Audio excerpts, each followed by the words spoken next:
ঢাকার সচিবালয়ে আজ সকাল থেকে একটি অস্বাভাবিক নীরবতা লক্ষ্য করা গেছে। পে কমিশনের দপ্তরে স্বাভাবিক কার্যক্রম চললেও গতকাল যে উত্তেজনা ছিল আজ তা নেই।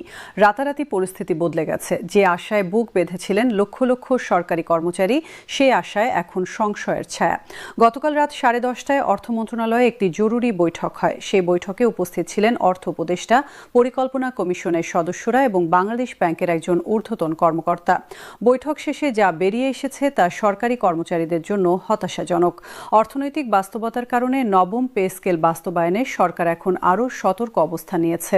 বৈঠকে উপস্থিত একজন কর্মকর্তা গোপনীয়তার শর্তে জানিয়েছেন, দেশের বৈদেশিক মুদ্রার রিজার্ভ, মূল্যস্ফীতির হার এবং আন্তর্জাতিক ঋণদাতাদের শর্ত বিবেচনা করে পে স্কেল বাস্তবায়নে নতুন করে ভাবতে হচ্ছে সরকারকে। আন্তর্জাতিক মুদ্রাকোষের সাথে সরকারের যে সমঝোতা রয়েছে তাতে সরকারি ব্যয় নিয়ন্ত্রণের শর্ত আরোপ করা হয়েছে। এর অর্থ এই নয় যে পে স্কেল বাতিল হচ্ছে, তবে বাস্তবায়নের পদ্ধতি এবং হার নিয়ে পুনর্বিবেচনা চলছে। প্রাথমিকভাবে যেখানে 50 থেকে 60% বেতন বৃদ্ধির কথা ভাবা হচ্ছিল, সেখানে এখন 35 থেকে 45% নামিয়ে আনার প্রস্তাব উঠছে। এই হ্রাসকৃত হার নিয়ে কর্মচারী সংগঠনগুলো কী প্রতিক্রিয়া দেখাবে, সেটি এখন দেখার বিষয়। বাংলাদেশ ব্যাংকের সর্বশেষ তথ্য অনুযায়ী দেশের বৈদেশিক মুদ্রার রিজার্ভ এখন $20 বিলিয়ন নিচে। আমদানি ব্যয় বৃদ্ধি এবং রপ্তানি আয় স্থবিরতার কারণে এই পরিস্থিতি সৃষ্টি হয়েছে। এই অবস্থায় সরকারি ব্যয় বৃদ্ধি করা অর্থনীতির জন্য ঝুঁকিপূর্ণ হতে পারে বলে মনে করছেন অর্থনীতিবিদরা। মূল্যস্ফীতির হারও এখন উদ্বেগজনক পর্যায়ে। গত মাসে মূল্যস্ফীতি ছিল 9.5%। পে স্কেল বাস্তবায়ন করলে বাজারে অর্থের যোগান বৃদ্ধি পাবে, যা মূল্যস্ফীতিকে আরও বাড়িয়ে দিতে পারে। সাধারণ মানুষের জীবনযাত্রার ব্যয় আরও বৃদ্ধি পাবে। এই দ্বিমুখী সমস্যার সমাধানে সরকার এখন বিকল্প পথ খুঁজছে। একটি সম্ভাব্য বিকল্প হিসেবে বিবেচনা করা হচ্ছে টার্গেটেড সাপোর্ট, অর্থাৎ সব গ্রেডে সমান হারে বেতন না বাড়িয়ে নিম্ন গ্রেডের কর্মচারীদের বেতন বেশি হারে বৃদ্ধি এবং উচ্চ গ্রেডের কর্মকর্তাদের বেতন কম হারে বৃদ্ধি। এতে সরকারি ব্যয় নিয়ন্ত্রণে থাকবে এবং যাদের সবচেয়ে বেশি প্রয়োজন তারা সুবিধা পাবে। উদাহরণস্বরূপ 20তম থেকে একাদশ গ্রেডের কর্মচারীদের বেতন বৃদ্ধি হতে পারে 50%, দশম থেকে ষষ্ঠ গ্রেডে 40% এবং পঞ্চম থেকে প্রথম গ্রেডে 30%। এই মডেল অনুসরণ করলে সামাজিক ন্যায় বিচার নিশ্চিত হবে এবং অর্থনৈতিক চাপও কম হবে। তবে এই প্রস্তাব নিয়ে উচ্চ পদের কর্মকর্তারা অসন্তুষ্ট। তাদের যুক্তি হলো, নীতি নির্ধারণী পর্যায়ের কর্মকর্তারা যদি যথাযথ বেতন না পান, তাহলে দক্ষ জনবল সরকারি খাত ছেড়ে বেসরকারি খাতে চলে যাবে। এতে প্রশাসনিক দক্ষতা ক্ষতিগ্রস্ত হবে। এই দুই দৃষ্টিভঙ্গির মধ্যে সমন্বয় করা এখন বড় চ্যালেঞ্জ। পে স্কেল বাস্তবায়নের অর্থায়ন নিয়েও প্রশ্ন উঠছে। প্রাথমিক হিসাব অনুযায়ী নতুন পে স্কেল বাস্তবায়নে বার্ষিক অতিরিক্ত প্রয়োজন হবে 30 থেকে 35 হাজার করোড় টাকা। এই অর্থ কোথা থেকে আসবে? রাজস্ব আদায় বৃদ্ধি, সাশ্রয় ব্যবস্থা নাকি ঋণ গ্রহণ? প্রতিটি বিকল্পেরই নিজস্ব জটিলতা রয়েছে। রাজস্ব বোর্ড জানিয়েছে, চলতি অর্থবছরে রাজস্ব আদায়ের লক্ষ্যমাত্রা অর্জন করা কঠিন হয়ে পড়েছে। অর্থনৈতিক মন্দার কারণে ব্যবসা বাণিজ্য কমে যাওয়ায় কর আদায় কমেছে। এই অবস্থায় নতুন করে 30,000 করোড় টাকার সংস্থান করা বড় চ্যালেঞ্জ। নতুন কর আরোপ করলে জনগণের ওপর বাড়তি চাপ পড়বে, যা রাজনৈতিকভাবে সংবেদনশীল। বিকল্প হিসেবে সরকারি ব্যয় সাশ্রয়ের কথা বলা হচ্ছে। অপ্রয়োজনীয় প্রকল্প বন্ধ করা, প্রশাসনিক ব্যয় কমানো এবং দুর্নীতি রোধের মাধ্যমে অর্থ সাশ্রয় করা যেতে পারে। তবে বাস্তবে এই সাশ্রয় কতটা হবে তা নিয়ে সংশয় রয়েছে। বছরের পর বছর ধরে এই কথা বলা হলেও বাস্তবে খুব একটা ফল দেখা যায়নি। আন্তর্জাতিক ঋণ নেওয়ার সুযোগও সীমিত। IMF এবং বিশ্ব ব্যাংক ইতিমধ্যে শর্ত সাপেক্ষে ঋণ দিয়েছে। সেই শর্তের মধ্যে রয়েছে সরকারি ব্যয় নিয়ন্ত্রণ।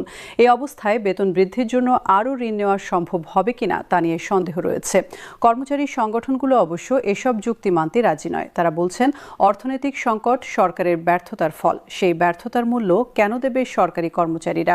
জীবনযাত্রার ব্যয় বৃদ্ধির সাথে তাল মিলিয়ে বেতন না বাড়লে তারা সংসার চালাতে পারবে না। তাদের এই ন্যায্য দাবি পূরণ করা সরকারের নৈতিক দায়িত্ব। বাংলাদেশ সরকারি কর্মচারী কল্যাণ ফেডারেশনের সভাপতি আজ সকালে এক সংবাদ সম্মেলনে বলেছেন, সরকার যদি পূর্ণ হারে পে স্কেল বাস্তবায়ন না করে তাহলে তারা কঠোর কর্মসূচি গ্রহণ করবে। কাজ বন্ধ, মানববন্ধন, এমনকি অবস্থান ধর্মঘটের হুঁশিয়ারিও দিয়েছেন তিনি। এতে প্রশাসনিক কাজকর্ম মারাত্মকভাবে ব্যাহত হতে পারে। অন্যদিকে জনগণের একটি অংশ মনে করছে সরকারি কর্মচারীদের বেতন বৃদ্ধির চেয়ে নিত্যপণ্যের দাম নিয়ন্ত্রণ এবং সাধারণ মানুষের জীবনযাত্রার মান উন্নয়নে মনোযোগ দেওয়া উচিত। সরকারি কর্মচারীরা ইতিমধ্যে নিয়মিত বেতন এবং চাকরি নিরাপত্তা পাচ্ছেন। দেশের বিশাল জনগোষ্ঠী যেখানে দৈনিক মজুরিতে জীবনযাপন করছে, সেখানে সরকারি কর্মচারীদের বেতন বৃদ্ধি বৈষম্য বাড়াবে। এই বিতর্কের মধ্যে একটি গুরুত্বপূর্ণ প্রশ্ন হল, পে স্কেল কি শুধু বেতন বৃদ্ধির বিষয় নাকি এটি একটি বৃহত্তর সংস্কারের অংশ হওয়া উচিত? অনেক বিশেষজ্ঞ মনে করছেন শুধু বেতন বাড়ালে কর্মদক্ষতা বাড়বে না, প্রয়োজন সামগ্রিক প্রশাসনিক সংস্কার, জবাবদিহিতা নিশ্চিত করা, দুর্নীতি রোধ, প্রশিক্ষণের ব্যবস্থা, কর্মপরিবেশ উন্নত করা এবং মেধার ভিত্তিতে পদোন্নতি নিশ্চিত করা। এই সব কিছুই পে স্কেলের সাথে যুক্ত করা উচিত। অন্যথায় শুধু বেতন বৃদ্ধি দিয়ে কাঙ্ক্ষিত ফল পাওয়া যাবে না। ডিজিটাল বাংলাদেশ করার স্বপ্নের সাথে সরকারি অফিসের কাজকর্ম ডিজিটাল হওয়া প্রয়োজন। অনেক সরকারি অফিসে এখনও ফাইল ঘুরে ঘুরে মাসের পর মাস পড়ে থাকে। ই গভর্নেন্স চালু করা, সেবা প্রদানের স্বচ্ছতা আনা এবং জনগণের সাথে সরকারের দূরত্ব কমানো, এই সব কিছুই পে স্কেল সংস্কারের সাথে যুক্ত করা উচিত। শিক্ষা ও স্বাস্থ্য খাতে কর্মরত সরকারি কর্মচারীদের অবস্থা আরও জটিল।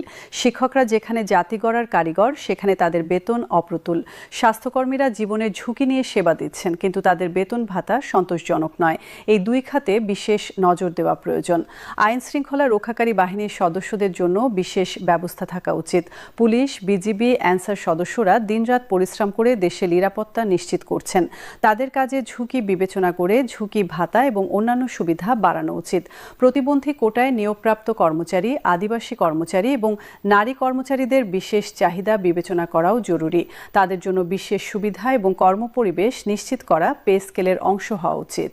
স্থানীয় সরকার প্রতিষ্ঠানে কর্মরত কর্মচারীদের অবস্থাও দুর্বল। ইউনিয়ন পরিষদ, উপজেলা পরিষদ এবং পৌরসভার কর্মচারীরা মাঠ পর্যায়ে সরকারের প্রতিনিধিত্ব করছেন।